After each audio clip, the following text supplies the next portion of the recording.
درود بر شما دوستان و همراهان عزیز کانال.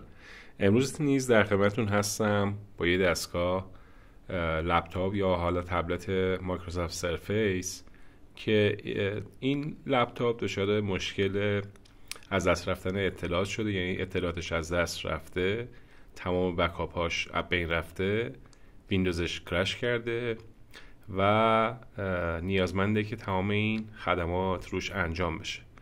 من در ابتدا دارم اطلاعات رو ریکاوری میکنم، حالا بعدش با یه فلش بوتیبل روش یه ویندوز 10 و احتمالاً 11 یا حالا 11 رو بریزم، با توجه به اینکه ویندوز 10 نیز دیگه آپدیت نمیشه. ویندوز 11 میریزم، آپدیتش میکنم، تمام نرم افزارهایی که مورد نیازش هست رو نصب خواهم کرد و در واقع بعد از اینکه نرم افزارها نصب شد تست نرم افزارها رو میگیرم، آپدیت اپلیکیشن ها همه و نرم افزارها انجام خواهد شد و به صاحبش تحویل خواهم داد.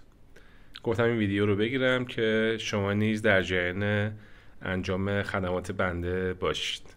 موفق و مؤید. خدا نگهدار.